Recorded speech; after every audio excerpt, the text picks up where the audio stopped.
Hello everyone, I am Pappu sir. Welcome to my YouTube channel Sania biology classes 2.0।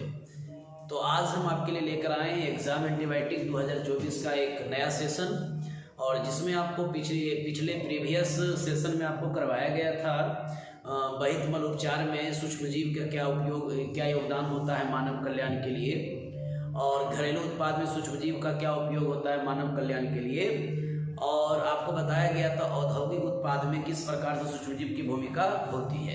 तो आज हम लेकर आ रहे हैं क्वेश्चन नंबर नेक्स्ट, जिसको कहते हैं मेंस्ट्रुअल साइकिल, यानी मासिक चक्र क्या है, इसके अवस्था, विभिन्न अवस्था का वर्णन करें और हार्मोनल नियंत्रण भी बताएं। तो आज हम क्या करेंगे कि मासिक चक्र का पूरा डीपली आपको बताया जाएगा, और जैसे बताया जाएगा वैसे ही क्वेश्चन वहाँ पर आएंगे, तो आराम से उसको बना सकते हैं। चलिए, तो मेंस्ट्रुअल साइकिल शुरू करते हैं।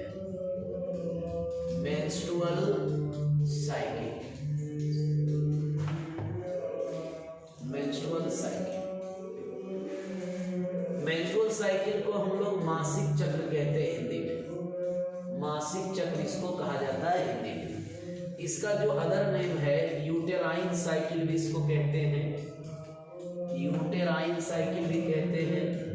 इसको हम लोग जो है ओवेरियन साइकिल भी कहते हैं, इसको ओवेरियन साइकिल भी कहा जाता है, ओवेरियन साइकिल भी कहा जाता है।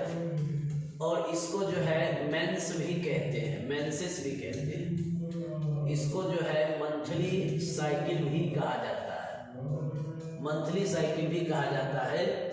और इसी को हम लोग जो है नेक्स्ट एक नाम और देते हैं शॉर्टकट में एमसी, या इसी को कहते हैं मेंस्ट्रुएशन, मेंस्ट्रुएशन भी इसको कहा जाता है।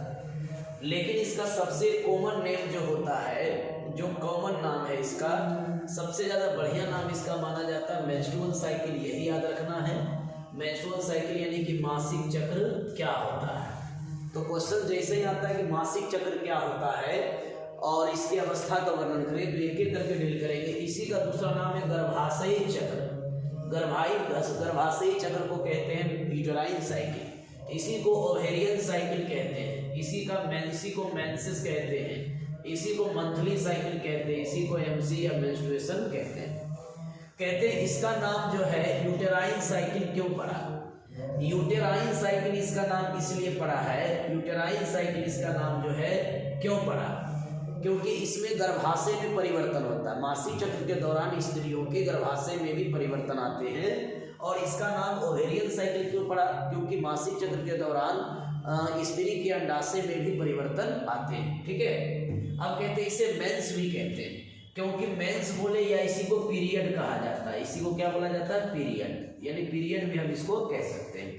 और ये इसे मंथली साइकिल कहते हैं, क्योंकि 28 से 28 या 29 दिन का ये होता है ना। ठीक, चलिए, तो अब हम क्या करेंगे, इसको सबसे पहले इसका परिभाषा यानी डिफिनेशन देखेंगे, और डिफिनेशन के बाद हम क्या करेंगे, इसको डील करेंगे, धीरे धीरे चलते रहेंगे। देखिए, डिफिनेशन इसका सबसे सिंपल आपको लिखना है क्विट डिफिनेशन, बहुत ही आसान। क्या होगा कि प्राइमेट मादा स्तनधारी में प्रजनन चक्र को मासिक चक्र कहा जाता है, मासिक चक्र कहा जाता है। क्लियर है? चलिए, कहते प्राइमेट मादा स्तनधारी यहाँ पर कौन होंगे, तो प्राइमेट मादा स्तनधारी यहाँ पर होगा वुमन होगा, यानी कि मनुष्य होगा। उसके बाद एप्स हो जाएगा, यानी कि एप्स हो जाएगा। उसके बाद मंकी होंगे, है ना। ये सभी क्या होंगे, प्राइमेट मादा स्तनधारी होंगे। तो प्राइमेट मादा स्तनधारी में प्रजनन चक्र को ही हम लोग क्या बोलते हैं, मासिक चक्र कहते हैं। अब इसी को एक तरह से आप और लिख सकते हैं, इस तरह से एक लाइन में इसको आप और लिख सकते हैं, है ना, कि मादा, अब कहा जाता है कि मनुष्य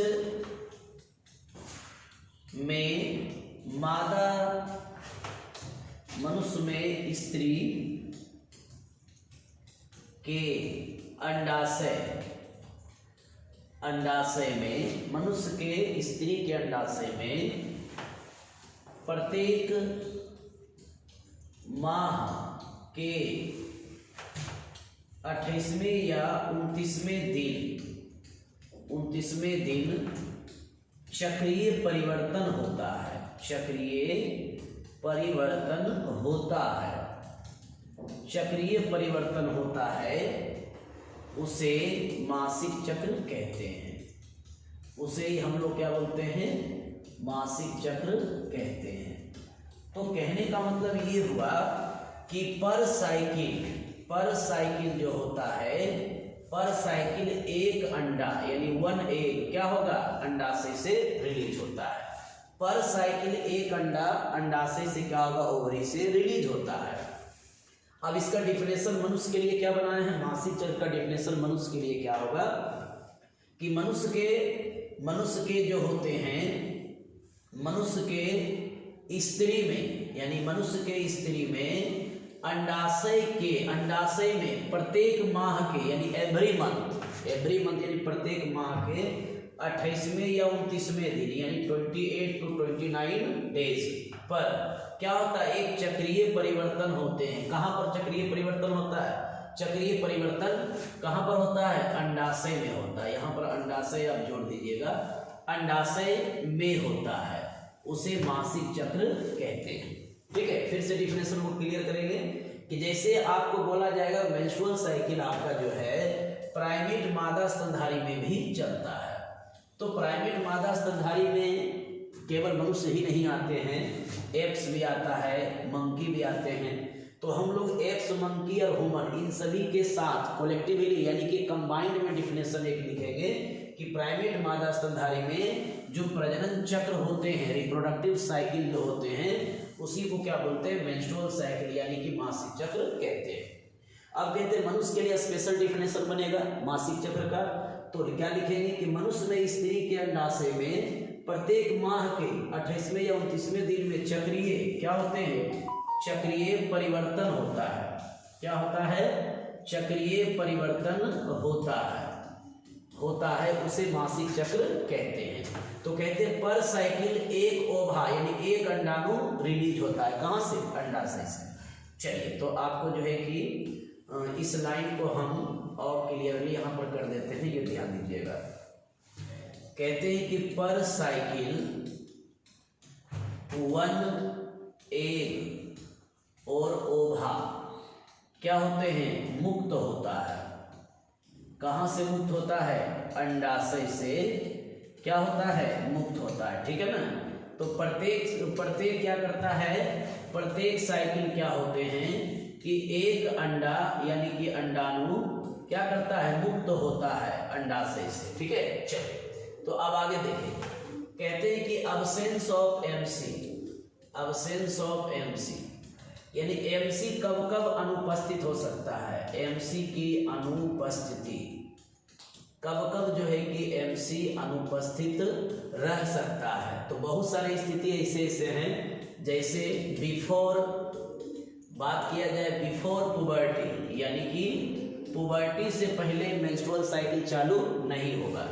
इसको हम लोग लिखेंगे यौवनारंभ से पहले। यौवनारंभ से पहले आपको बताया गया होगा क्लास में ही, रेगुलर क्लास में ही बताया गया होगा कि प्यूबर्टी क्या होती है।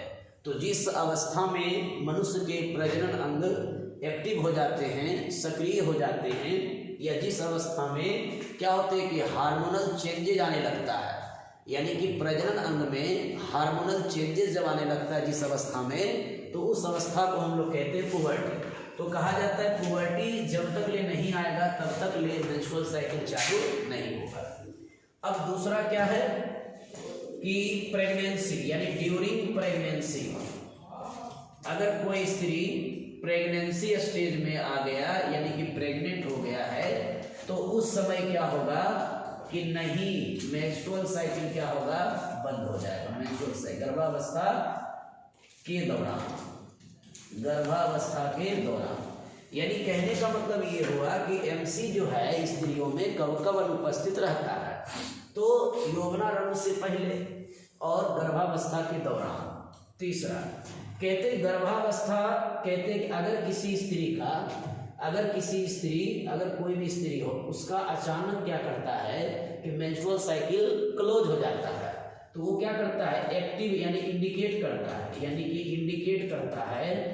Indicate to pregnancy. तो इमीडिएटली इंडिकेट टू प्रेगनेंसी, यानी कि यदि किसी स्त्री में मेंस्ट्रुअल साइकिल अगर मान लिया जाए बीच में अचानक बंद हो जाता है, तो उस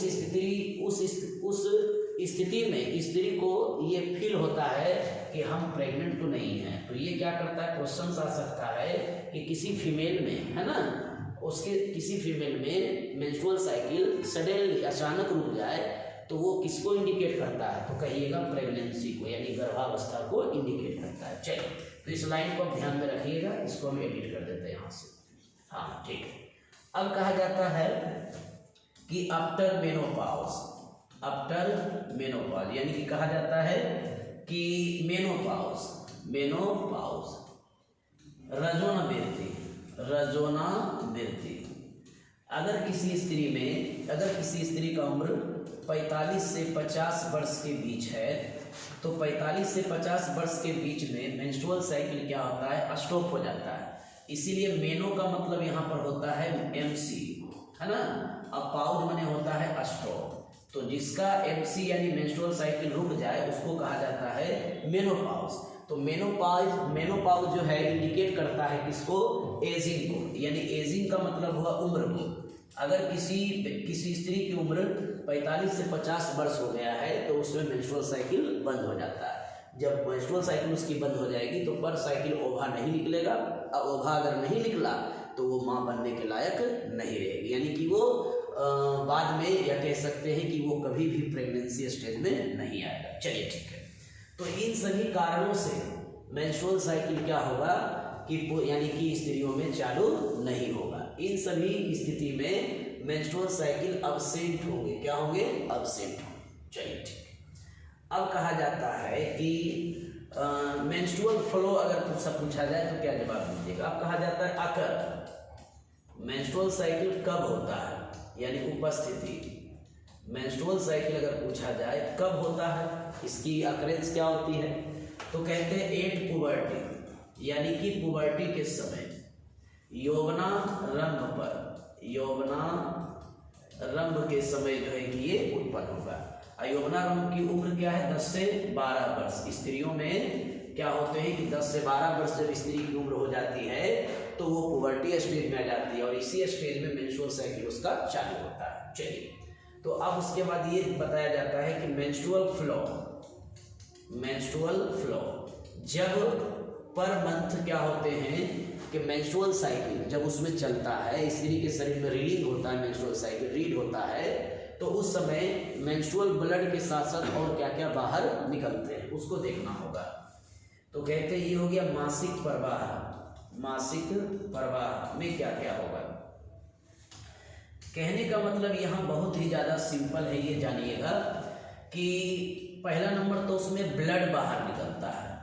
ब्लड जो होता है 30 से 40 ml होते हैं, 30 से 40 ml, यानी कि कहा जाता है कि जितना पुरुष को, यानी कि अगर कोई पुरुष इतना ब्लड बाहर करे पर मंथ तो उसका हालत पंचर हो जाएगा, यानी कि वो पतला हो जाएगा। लेकिन एक स्त्री जो होती है वो 30 से 40 ml ब्लड को पर महीने बाहर करती है। अब कहा जाता है कि सर ये जो ब्लड है ये बाहर जो जाता है इससे कोई बैड इफेक्ट शरीर में होता नहीं, यानी कि इससे उसके शरीर में कोई बैड इफेक्ट नहीं होते, ठीक है ना, उसके शरीर में किसी प्रकार का बैड इफेक्ट नहीं होता, ना ही उसे एनीमिया होगा, ना ही किसी प्रकार की कोई बीमारी होगी, क्योंकि ये जो ब्लड होता है वो डिस्ट्रॉय होता है, डैमेज ब्लड होता है, ये हमारे शरीर का जो है उपयोगी ब्लड नहीं होते, ये समझिए। तो कहते हैं कि ये माध्यम बनता है, शरीर के अंदर में जो भी डिस्ट्रॉय मटेरियल होते हैं, सेल्स होते हैं, उसको बाहर निकालने का केवल ये माध्यम बनता है, जो कितना रहता है 30 से 40 ml। और ये ब्लड शरीर से नहीं, गर्भाशय के इंडोमेट्रियम बाल पर जो रक्त वाहिनी पाई जाती है उसमें जो ब्लड होता है वो बाहर निकलता है, ठीक है। चलिए, तो आप देखिएगा दूसरा नंबर क्या है कि इंडोमेट्रियम वाल क्या करता है, इंडोमेट्रियम बाल इसमें रहता है, अंतःभित्ति, यानी ये गर्भाशय का अंतःभित्ति हो गया। तीसरी बात क्या है इसमें,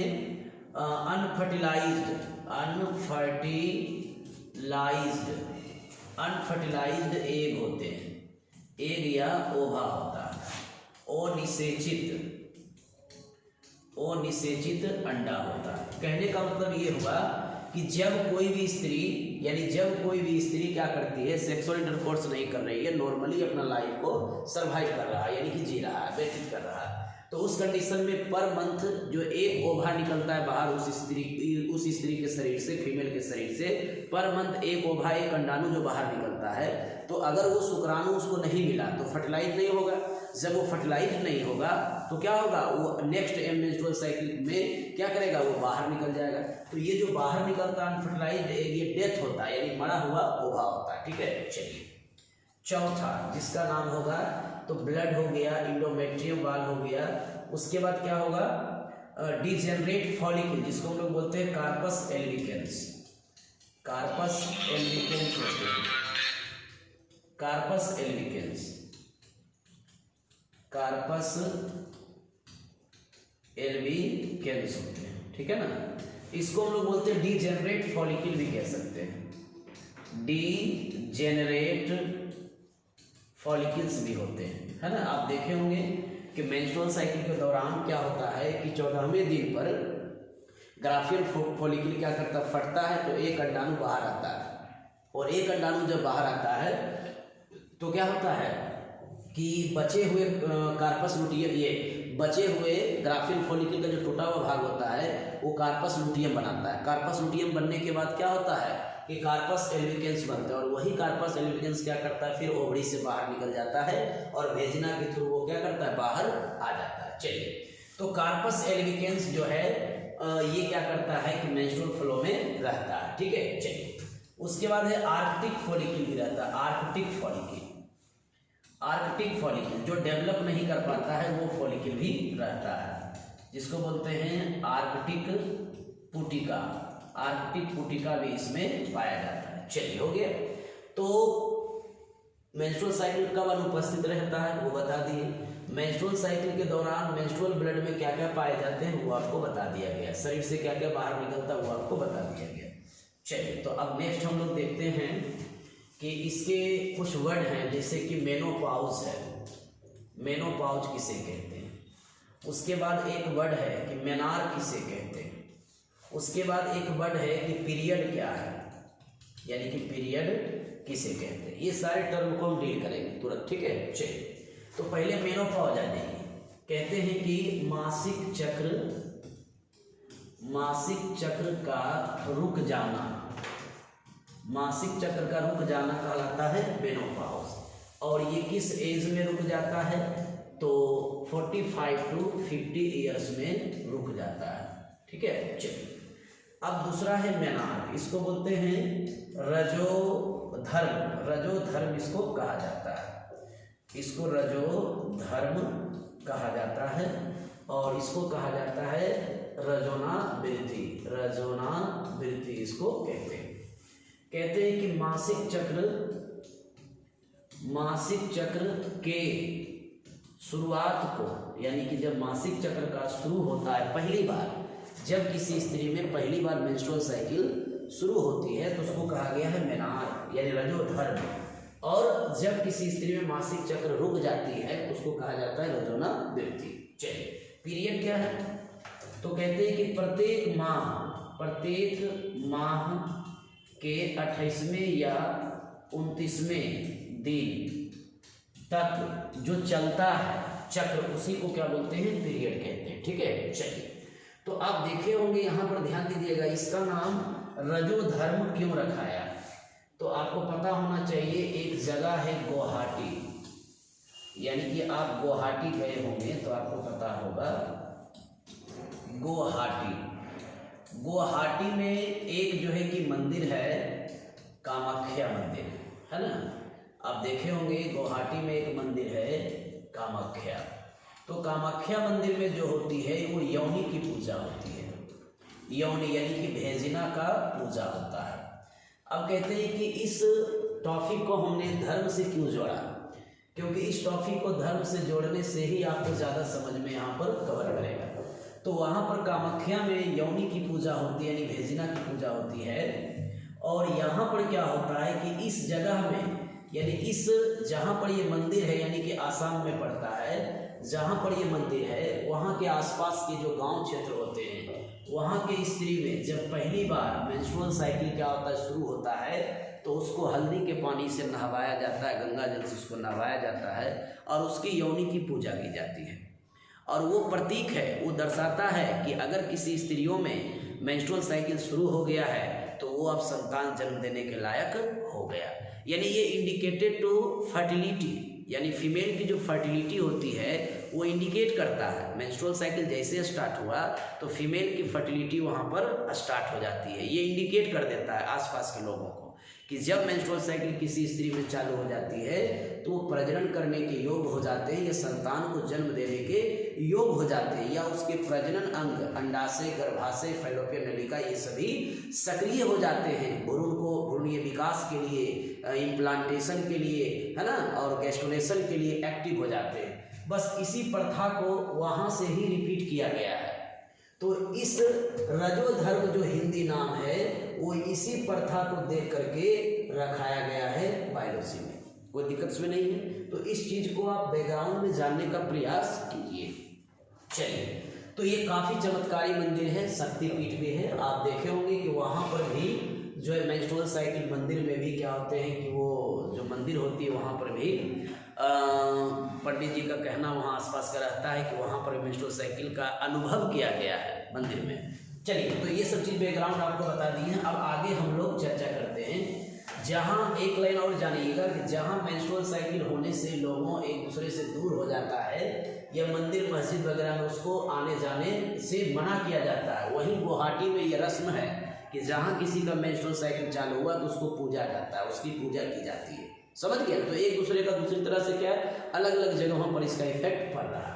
चलिए, तो अब हम लोग देखेंगे मासिक चक्र के अवस्था।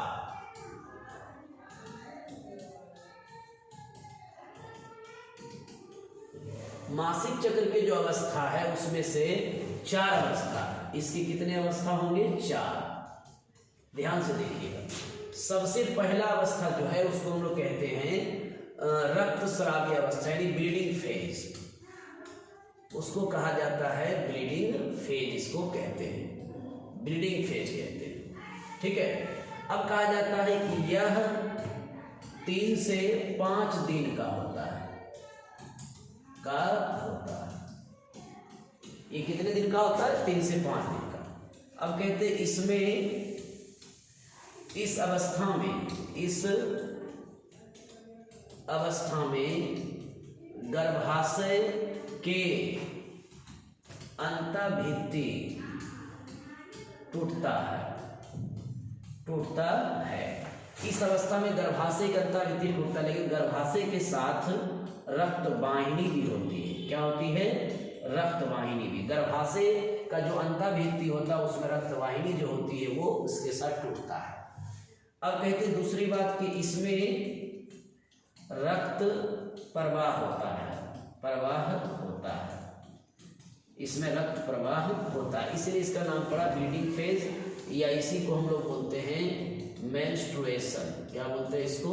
मेंस्ट्रुएशन। ठीक है। चलिए, अब कहा जाता है कि दूसरा अवस्था है जिसका नाम है फॉलिकुलर फेज, फॉलिकुलर या इसी को प्रोलिफेरेटिव फेज भी कहते हैं, प्रोलिफेरेटिव फेज भी इसको हम लोग कहते हैं। कहा जाता है कि कुटिका अवस्था, इसका हिंदी होता है कुटिका अवस्था होता है। ठीक है ना? चलिए, कहते हैं कि यह अवस्था क्या होता है कि 5 से 13 दिन का होता है, 5 से 13 दिन का होता है। अब कहते हैं कि इस अवस्था में क्या होता है कि इस अवस्था में क्या होता है कि प्राथमिक पुटिका से परिपक्व परिपक्व पुटिका, प्राथमिक पुटिका से परिपक्व पुटिका या ग्राफियन पुटिका, ग्राफियन पुटिका बनता है, ग्राफियन पुटिका बनता है। इसको ध्यान से याद रखिएगा। अब तीसरा जो अवस्था है उसका नाम है फॉलिकुलर अवस्था के बाद हो जाएगा फॉलिकुलर अवस्था के बाद हो जाएगा, जिसको कहते हैं हम लोग लुटियल, यानी जिसको लुटियल बोल सकते हैं, या इसी को हम लोग क्या बोलेंगे, एक होता है फॉलिकुलर स्टेज होता है, एक होता है मेंस्ट्रुअल स्टेज होता है, उसके बाद होगा ovulatory, ovulatory stage, ovulatory phase होता है। अब कहते हैं ओवुलेटरी फेज क्या होता है, इसको जानना होगा। इसको कहते हैं अंडोत्सर्ग अवस्था, अंडोत्सर्ग अवस्था इसको जो है कि कहा जाता है। कहते हैं अंडोत्सर्ग अवस्था क्या है, तो कहा जाता है कि यह 14वें दिन का होता है, दिन का होता है ना। ओके, कहते हैं कि इस अवस्था में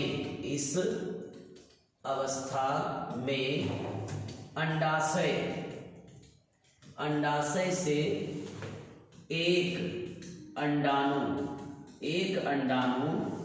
द्वितीय oocyte है ना, अंडाणु भी नहीं बोलेंगे, द्वितीय oocyte बोलेंगे, द्वितीय oocyte के रूप में बाहर निकलता है, के रूप में बाहर निकलता है, द्वितीय oocyte के रूप में क्या होता है, बाहर निकलता है। तो आपको जानना होगा कि ओवुलेटरी फेज क्या है, अंडोत्सर्ग अवस्था, जिसमें क्या होगा, ये कितने दिन का होता है, तो 14वें दिन में होता है। यानी कि मासिक चक्र के 14 डेज पर क्या होता है, अंडाशय से एक अंडाणु क्या होते हैं, द्वितीय oocyte के रूप में बाहर निकलता है। ठीक है, चलिए अब दूसरा चीज क्या है, नंबर 4, जिसको हम लोग कहते हैं लुटियल फेज, लुटियल फेज, या इसी को हम लोग कहेंगे सेक्रेटरी फेज कहेंगे, सेक्रेटरी फेज इसका दूसरा नाम होता है। हिंदी में इसको बोलते हैं लुटियल अवस्था, लुटियल अवस्था इसको हम लोग कहते हैं। कहा जाता है कि यह मासिक चक्र का अंतिम अवस्था है, अंतिम अवस्था है, जिसमें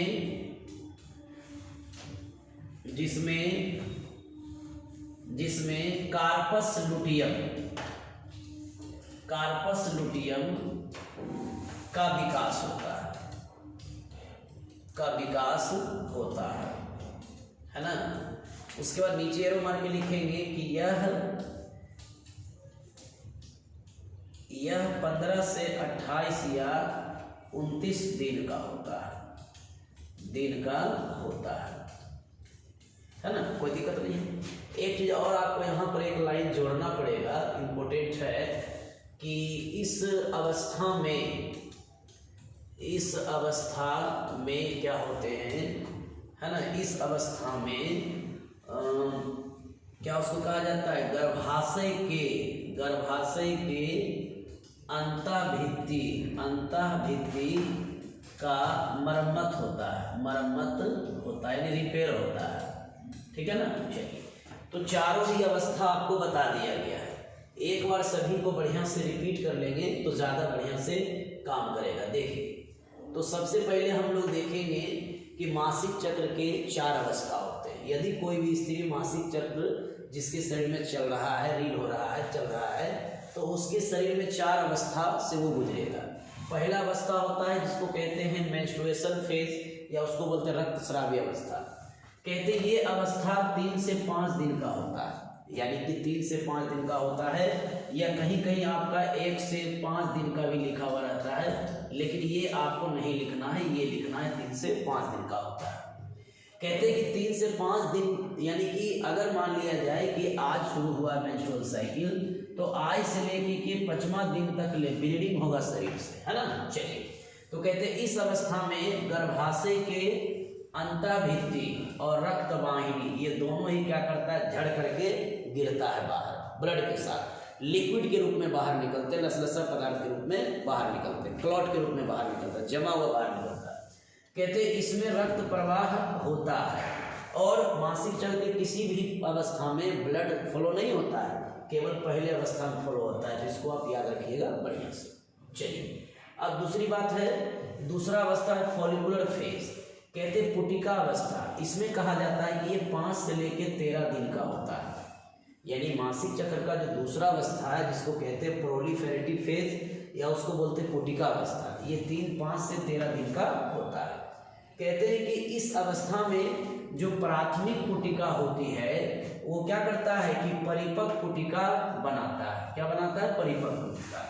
या परिपक्व पुटिका कोई हम लोग क्या बोलते हैं, ग्राफियन पुटिका भी कहते हैं। चलिए अब कहते हैं इस अवस्था में गर्भाशय का जो अंतःभित्ति होता है, इंडोमेट्रियम ऑफ यूटेरस, यानी कि गर्भाशय के जो अंतःभित्ति होता है वो रिपेयर हो जाता है, यानी मरम्मत हो जाता है। क्या हो जाता है? मरम्मत। क्योंकि मरम्मत नहीं होगा तो फिर ये क्या करेगा, आरोपण में कैसे भाग लेगा। आरोपण माने एम्ब्रियो इम्प्लांटेशन। ब्लास्टोसिस्ट क्या करता है, निषेचन के 7वें दिन जब अटैच हो जाता है इंडोमेट्रियम से तो उसको कहा जाता है इम्प्लांटेशन यानी आरोपण। तो आरोपण के लिए क्या करना होगा, फिर से वापस गर्भाशय का अंतःभित्ति बन जाता है। तो परीक्षा में पूछेगा मासिक चक्र के किस अवस्था में गर्भाशय का अंतःभित्ति रिपेयर होता है, तो जवाब देना है पुटिका अवस्था यानी फॉलिकुलर अवस्था। चलिए अगला है ओवुलेटरी फेज। ओवुलेटरी फेज क्या होता है, इसको हिंदी में अंडोत्सर्ग अवस्था कहते हैं। अंडो मने अंडाणु, उत्सर्ग मने निकलना, तो अंडाणु का निकलना कहलाता है अंडोत्सर्ग। तो कहा जाता है यह 14वें दिन होता है। मासिक चक्र जो है 1 से लेकर 28 दिन का होता है। इसमें से 14वें दिन में क्या करता है कि ये अवस्था आती है ओवुलेटरी फेज, जिसमें क्या होता है कि अंडाशय से क्या करता है, एक अंडाणु द्वितीय ओसाइट के रूप में, द्वितीय ओसाइट माने ये अपरिपक्व है सर, ये क्या है, अपरिपक्व। ये ग्राफियन ये क्या करता है, फैलोपियन ट्यूब में जाता है तब जाके ये परिपक्व होता है निषेचन के लिए, याद रखिएगा। तो द्वितीय ओसाइट यानी इंडिकेट करता है ये अंडाणु क्या है, अपरिपक्व, इमेच्योर है। मेच्योर कहाँ पर होगा, फैलोपियन ट्यूब में जाने के बाद। चलिए अब कहते हैं कि ये बाहर निकलता है, ठीक है। चलिए अब अगला फेज है लुटियल फेज। लुटियल फेज को हम लोग कहते हैं, लुटियल का नाम से ही पता चल गया, कार्पस लुटियम, यानी यह मासिक चक्र का अंतिम अवस्था है, एकदम लास्ट, जिसमें कार्पस लुटियम का ही क्या होता है, विकास होता है, डेवलपमेंट होता है कार्पस लुटियम का।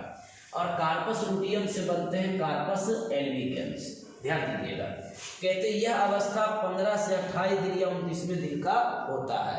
उसके बाद फिर से नया साइकिल शुरू हो जाएगा, नेक्स्ट साइकिल। चलिए तो सारा अवस्था आपको बता दी, कहीं कोई दिक्कत नहीं है। एक ग्राफ है और ये एक साइकिल टाइप का बना देते हैं, आपके दिमाग में ये चलेगा, हमेशा रहेगा, ध्यान दीजिएगा। यहाँ पर 1 से लेकर के जो 5 है, यानी यहाँ पर हम 1 कर देते हैं और यहाँ 5 कर देते हैं, तो ये जो साइकिल है ये क्या है, ब्लीडिंग फेज है।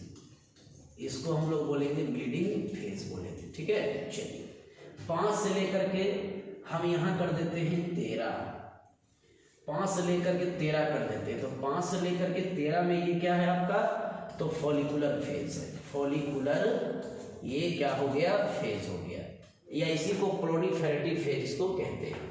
कहते हैं कि इस स्टेज में क्या करता है कि एफएसएच हार्मोन एक्टिव रहता है। ये ऑब्जेक्टिव में आएगा कि कौन सी अवस्था में एफएसएच हार्मोन सक्रिय होती है, तो फॉलिकुलर फेज यानी दूसरा अवस्था। अब तीसरा जो अवस्था है वो क्या करता है, 13 और 15 के बीच होता है, यानी कि 14वां दिन होता है। तो 14वां दिन क्या करता है, एक अंडाणु टपकता है, किससे, अंडाशय से बाहर निकलता है ना। ये अंडाणु ये किस रूप में है, सेकेंडरी ओसाइट के रूप में है, ठीक है। चलिए तो इसको हम लोग कौन सा अवस्था कहेंगे, तो ओवुलेटरी फेज कहेंगे, ओवुलेटरी फेज इसको हम लोग कहेंगे, ठीक है। अब कहता है कि यहाँ से लेकर के यहाँ तक, यानी ये हो गया 28 दिन, है ना। तो 15 से लेकर के 28 दिन के बीच में कौन सा चक्र चलेगा, तो सेक्रेटरी फेज चलेगा। सेक्रेटरी फेज यहाँ पर चलेगा। कौन सा फेज है, सेक्रेटरी फेज है। सेक्रेटरी फेज यहाँ पर जो है कि चलेगा। सेक्रेटरी फेज को हम लोग लुटियल फेज भी कहते हैं, क्योंकि यहाँ पर LH हार्मोन भाग लेता है, एक्टिव होता है। परीक्षा में पूछेगा मासिक चक्र के किस अवस्था में LH हार्मोन एक्टिव होता है, चौथा अवस्था में। और दूसरा अवस्था में एक्टिव कौन होता है, FSH, है ना, याद रखिएगा।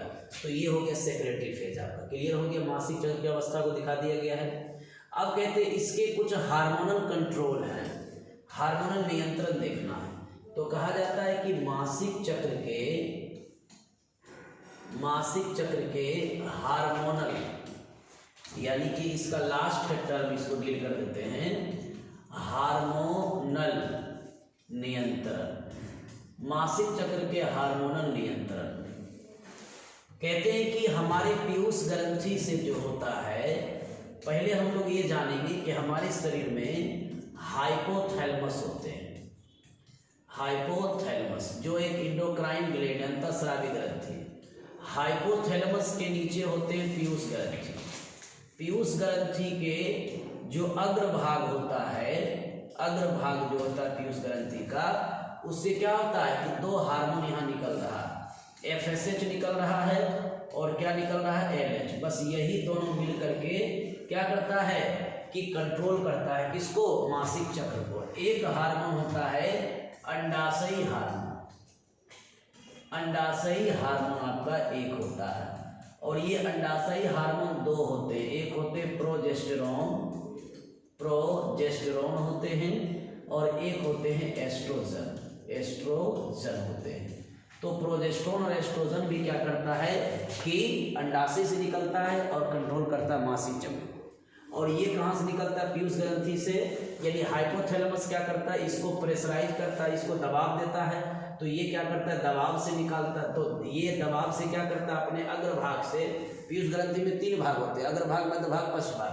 तो यहाँ पर अग्रभाग जो होता है, अग्रभाग से निकलता है FSH और क्या निकलता है, LH। इसके अग्रभाग को अंग्रेजी में बोलते हैं एडिनो हाइपोफाइसिस, एडिनो हाइपोफाइसिस इसको कहा जाता है, एडिनो हाइपोफाइसिस इसको जो है कि हम लोग कहते हैं, और पश्चभाग को कहते हैं नीरो हाइपोफाइसिस। तो कहते हैं ये एडिनो हाइपोफाइसिस हो गया, कौन, अग्रभाग, इससे निकलता है FSH और LH। FSH माने फॉलिकुलर स्टिमुलेटिंग हार्मोन, LH माने ल्यूटिनाइजिंग हार्मोन, इस तरह से। चलिए, तो एक ग्राफ है, उस ग्राफ से आपको हम बताते हैं किस प्रकार से होता है, ये आपका क्लियरली बता दिया जाएगा। एक ग्राफ हम निकालेंगे और वो ग्राफ से आपको बताया जाएगा बढ़िया, ठीक है। चलिए, तो ये ग्राफ से हार्मोनल नियंत्रण हम डील कर देंगे बहुत ही सिंपल तरीके से, कहीं कोई दिक्कत इसमें नहीं होगा।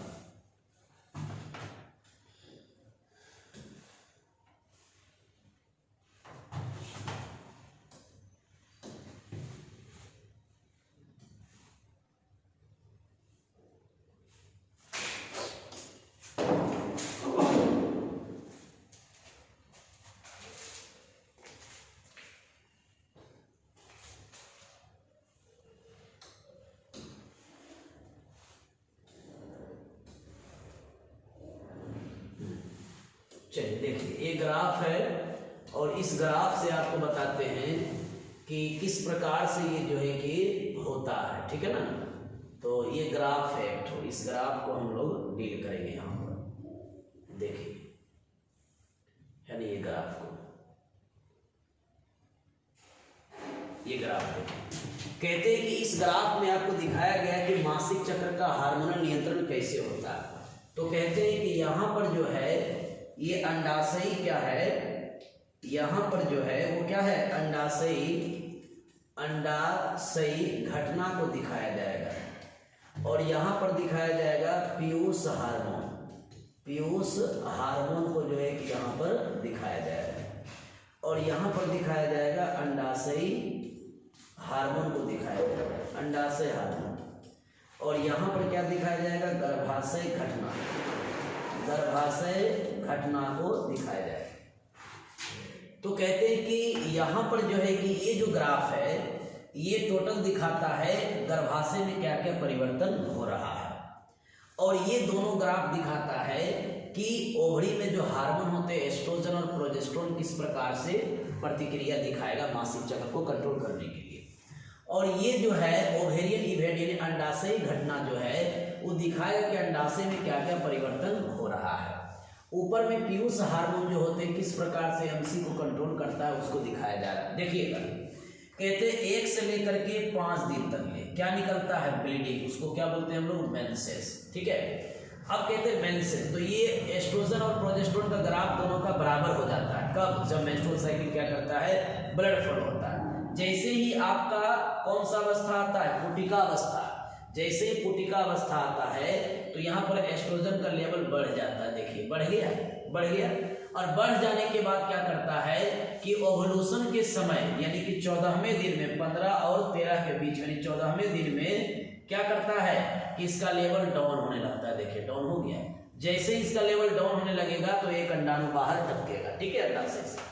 अब क्या करेगा कि फिर इसका लेवल डाउन हुआ, फिर ये क्या करेगा, यहाँ हाई हो जाता है। जब हाई हो जाता है फिर इसका प्रोजेस्टेरोन का लेवल भी क्या करता है, हाई हो जाता है। जब ये दोनों का लेवल यहाँ पर बराबर हो जाते हैं तो फिर अगला एमसी चालू हो जाता है, कोई दिक्कत नहीं है। चलिए, और दूसरी बात, इस अवस्था में क्या करता है, फिर से गर्भाशय की अंतःभित्ति देखिए बनना शुरू हो गया, यानी गर्भाशय की अंतःभित्ति बनना शुरू हो गया और यहाँ पर क्या हो रहा है, गर्भाशय की अंतःभित्ति झड़ रहा है। ठीक है, चलिए अब यहाँ देखिए गर्भाशय में क्या परिवर्तन होता है, तो ये जो प्राइमरी फॉलिकल है 1 डिग्री फॉलिकल जो है, और ये क्या करता है 2 डिग्री फॉलिकल बनाता है, 2 डिग्री बनाता है।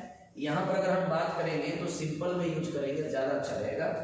यहाँ पर क्या होता है, ये पीजीसी होता है यानी प्राइमोडियल जर्म से, और ये 1 डिग्री फॉलिकल होता है, ये 2 डिग्री फॉलिकल होता है, ये 3 डिग्री फॉलिकल होता है, और ये होता है ग्राफियन फॉलिकल होता है, जीएफ होता है यानी मैच्योर फॉलिकल होता है।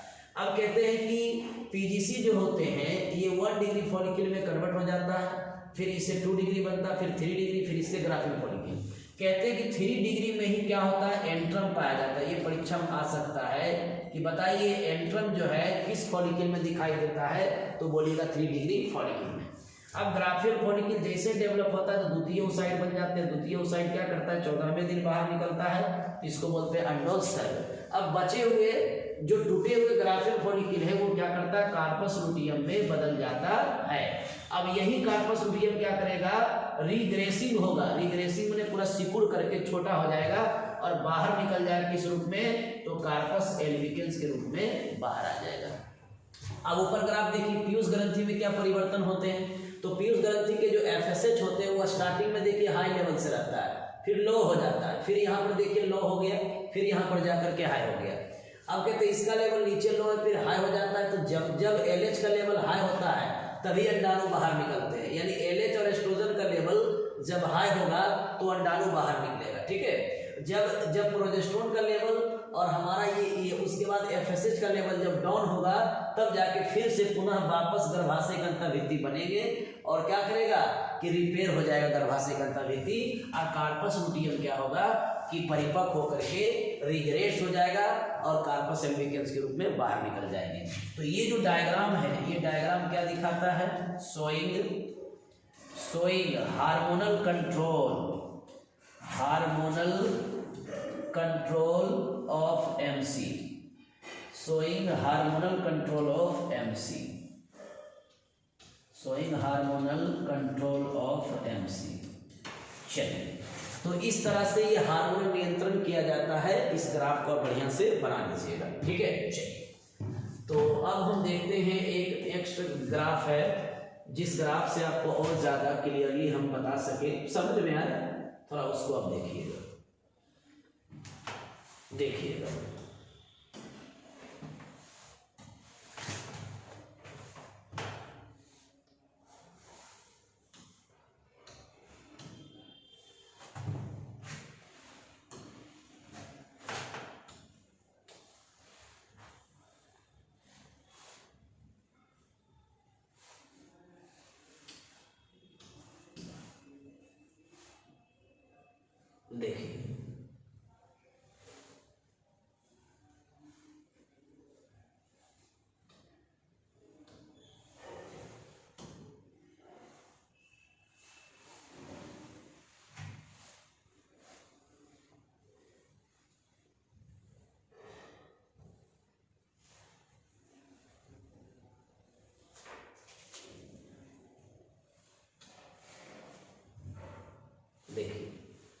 इस ग्राफ को हम आपको दिखाते हैं किस तरह से हो रहा है। कहते हैं कि ये देखिए है ना, ये फॉलिकुलर अवस्था को पहले आप देखिए, फॉलिकुलर अवस्था में क्या होता है, ठीक है ना। तो कहते हैं फॉलिकुलर अवस्था में जब इसमें आप देखिएगा तो देखिए ये हो गया इंडोमेट्रियम वाल, है ना, गर्भाशय के अंतःभित्ति, और ये हो गया योनि। और ये हो गया विकसित हो रहे अंडाणु, है ना। और ये हो गया गर्भाशय, ये हो गया अंडाशय, ये हो गया फैलोपियन ट्यूब हो गया। ठीक है, चलिए। तो अब यहाँ पर देखा जाता है कि इसमें चारों अवस्था, मासिक चक्र के चारों अवस्था दिखाया जा रहा है इस चित्र में, और यहाँ पर मासिक चक्र के चारों अवस्था को दिखाया जा रहा है। तो सबसे पहला अवस्था क्या होता है, मेंस्ट्रुअल फेज होता है। आप देखिएगा कि मेंस्ट्रुअल फेज में क्या होता है, इंडोमेट्रियम बाल क्या करता है, झड़ता है। सेट बने हो गया झड़ना, तो इंडोमेट्रियम बाल क्या करता है, झड़ता है और क्या करता है, ब्लीडिंग यानी कि वेजिना के रास्ते बाहर आता है। यहाँ देखिएगा ये जो ब्लीडिंग होता है, ये जो ब्लीडिंग हो रहा है, ये क्या करता है कि वेजिना के रास्ते, यानी मेंस्ट्रुअल फ्लो जो होता है वेजिना के रास्ते होता है। ठीक है, आप देखे होंगे कि ये जो वेजिना है, ये वेजिना जो रहता है, इसके ऊपर में एक झिल्ली पाया जाता है जिसको हाइमन कहते हैं। क्या बोलते हैं, हाइमन। और ये जो हाइमन होता है ये पुबर्टी के समय क्या करता है, टूट जाता है। ये फर्स्ट मेंस्ट्रुअल साइकिल में टूट जाता है। तो इसी छिद्र से क्या करता है, मेंस्ट्रुअल फ्लो यानी बाहर आता है। तो मासिक चक्र के पहले अवस्था में क्या होते हैं कि गर्भाशय के अंतःभित्ति झड़ करके बाहर आ जाता है। ठीक है, चलिए। अब दूसरा क्या आता है अवस्था, फॉलिकुलर फेज। फॉलिकुलर फेज में क्या होता है, देखिए गर्भाशय के अंतःभित्ति फिर वापस बन गया। यहाँ देखिए गर्भाशय के जो अंतःभित्ति है फिर वापस क्या करता है, यहाँ पर बन जाता है। यहाँ देखिए गर्भाशय का अंतःभित्ति फिर वापस क्या हुआ, यहाँ पर बन गया। तो कहते हैं इंडोमेट्रियम बाल रिपेयर हो गया, वेजिना में किसी प्रकार का कोई हलचल नहीं है। फिर अंडाणु का क्या होता है, विकास हो रहा है। फिर अंडाणु का जब विकास हुआ तो देखिएगा कि एक अंडाणु बाहर टपकता है, किससे, यहाँ देखिए ये हो गया अंडाशय, और एक अंडाणु ग्राफिक फॉलिकल में निकलता है, यानी कि बाहर निकलता है। अंडाशय से अंडाणु बाहर निकल ग्राफिक फॉलिकल में जाता है।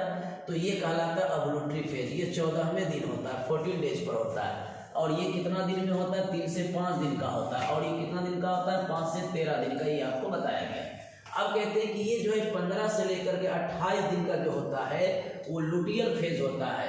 एक अंडाणु क्या करता है, जैसे ही बाहर निकलता है तो पीला शरीर बनता है, उसको हम लोग क्या बोलते हैं, कार्पस लुटियम बोलते हैं। और ये कार्पस लुटियम क्या करता है, प्रोजेस्टेरोन हार्मोन को स्रावित करता है। और प्रोजेस्टेरोन हार्मोन जैसे स्रावित होता है तो गर्भाशय के अंतःभित्ति रिपेयर हो जाते हैं बढ़िया से, कि बाद में फिर उसको आरोपण में भाग ले सके, इन्वॉल्व हो सके। चलिए, तो ये ग्राफ से आपको समझ में आ गया होगा कि मेंस्ट्रुअल साइकिल क्या होता है, सिमिलरली रूप से बता दिया गया है। चलिए, तो अब क्या करेंगे, हम जो है एक डायग्राम और आपको दिखाना चाहेंगे, और उस डायग्राम को देखने के बाद आपको और ज़्यादा क्लियर हो जाएगा ब्रेन आपका। एक डायग्राम लास्ट है जो आपको हम दिखाएंगे, उससे और ज़्यादा क्लियर हो जाएगा ब्रेन आपका। चलिए देखिए, इस डायग्राम को देखिए। एक कार्टून एनिमेशन हम यहाँ पर सेट किए हैं, यानी एक एनिमेशन के रूप में आपको दिखाएंगे। यहाँ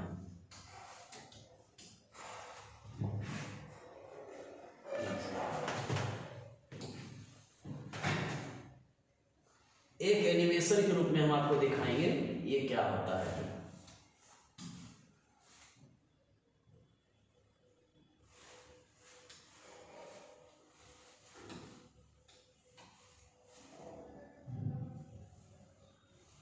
देखिए, कहते हैं कि ओवेरियन साइकिल, यानी कि मेंस्ट्रुअल साइकिल के दौरान जब ओवरी में चेंज आता है तो क्या होता है, एस्ट्रोजन का लेवल क्या हो जाता है, कम जाता है। ग्राफ में बताया थे। तो ये तो जैसे ही कम हो जाता है तो यहाँ ब्रेन के नीचे देखिएगा ये पीयूष ग्रंथि है, पिट्यूटरी ग्लैंड है, और ये क्या करता है, FSH को क्या करता है, बाहर निकलता है। तो FSH जैसे ही बाहर निकलेगा तो एस्ट्रोजन हार्मोन क्या करेगा कि एक्टिव हो जाएगा। एस्ट्रोजन हार्मोन क्या करेगा, एक्टिव हो जाएगा। जैसे ही एक्टिव होगा तो FSH क्या करेगा, मारेगा एक मुक्का, यानी उसको इस तरह से पुश करेगा, दबाव देगा कि वो क्या करेगा कि यहाँ पर जो एस्ट्रोजन क्या करेगा कि एक अंडाणु को बाहर करेगा। उसके लिए आप क्या बोलेंगे, ओवुलेशन। ठीक है, चलिए। अब कहते हैं ओवुलेशन होने के बाद जो बचा हुआ ग्राफियल फॉलिकल रहेगा वो प्रोजेस्टेरोन बन जाएगा, और प्रोजेस्टेरोन बाहर करेगा। नहीं समझे, यहाँ देखिएगा, कहते ये हो गया GF यानी ग्राफियल फॉलिकल हो गया। तो कहते हैं फॉलिकुलर अवस्था में क्या होता है कि FSH हार्मोन क्या करते हैं, बाहर निकलते हैं। तो प्राइमरी फॉलिकल बनता है, फिर सेकेंडरी बनता है, फिर टर्सरी बनता है, फिर ग्राफियल फॉलिकल बनता है। ग्राफियल फॉलिकल क्या करता है, एस्ट्रोजन हार्मोन को बाहर करता है। परीक्षा में ये पूछेगा कि एस्ट्रोजन हार्मोन कौन बाहर करता है, तो ग्राफियल फॉलिकल करता है। तो ग्राफियल फॉलिकल जब एस्ट्रोजन हार्मोन को बाहर करता है तो ग्राफियल फॉलिकल के अंदर में क्या करते हैं, द्वितीय ओसाइट बन जाता है अंडाणु के रूप में। तो उस अंडाणु को बाहर निकालने के लिए LH हार्मोन क्या करता है, इस पर दबाव डालता है। तो ये क्या करता है, अंडाणु एक बाहर आता है। अंडाणु बाहर आने के बाद टूटे हुए ग्राफियल फॉलिकल पीला रंग का शरीर बनाता है, जिसको बोलते हैं हम लोग कार्पस लुटियम। और ये कार्पस लुटियम क्या करता है, प्रोजेस्टेरोन हार्मोन बाहर करता है। तो प्रोजेस्टेरोन हार्मोन बाहर कौन करेगा, कार्पस लुटियम, और एस्ट्रोजन कौन बाहर करेगा, ग्राफियल फॉलिकल। अब कहते हैं कि ये कार्पस लुटियम डैमेज हो जाएगा, यानी कि सिकुड़ जाएगा बाद में, तो क्या बना देगा, कार्पस एल्बिकेंस। कार्पस एल्बिकेंस क्या करेगा, नेक्स्ट मेंस्ट्रुअल साइकिल के दौरान शरीर से बाहर आ जाएगा। तो इसको बोलेंगे लुटियल फेज, जिसमें कार्पस लुटियम बन रहा है। इसको बोलेंगे ओवुलेटरी फेज, जिसमें क्या हो रहा है, अंडाणु बाहर आ रहा है। इसको बोलेंगे फॉलिकुलर फेज, जिसमें ग्राफियल फॉलिकल डेवलप हो रहा है। इसको बोलेंगे हम लोग जो है कि गर्भाशय में होने वाले परिवर्तन को यूटेराइन साइकिल। तो अंडाशय में क्या परिवर्तन होगा दिखा दिए। अब गर्भाशय में क्या होगा, तो 1 से लेके 5 दिन तक, यानी 3 से 5 दिन तक ले ब्लड शरीर से बाहर आएगा। फिर फॉलिकुलर फेज में गर्भाशय की भित्ति पुनः रिपेयर हो जाएगा। उसके बाद रिपेयर हो जाने के बाद फिर रक्त वाहिनी जो होता है इसमें कब आता है, ये ध्यान दीजिए। रक्त वाहिनी इसमें क्या करता है, प्रोजेस्टेरोन हार्मोन के स्राव से डेवलप करता है। लेकिन फॉलिकुलर अवस्था में आते ही इसके शरीर में केवल क्या बनते हैं, गर्भाशय की भित्ति। चलिए, तो आज के वीडियो में इतना ही, आज के सेशन में इतना ही। फिर नेक्स्ट सेशन हम आपके लिए लेके आएंगे नेक्स्ट क्वेश्चन, जिसको कहते हैं हम लोग मेंडल्स के अनुवांशिकता का नियम का वर्णन करें, उसको लेकर आएंगे। तो इस चैनल को सब्सक्राइब और ये लाइक और इस वीडियो को लाइक करें और इस चैनल को सब्सक्राइब करें, और नेक्स्ट वीडियो के लिए आप थोड़ा वेट करें। Thank you.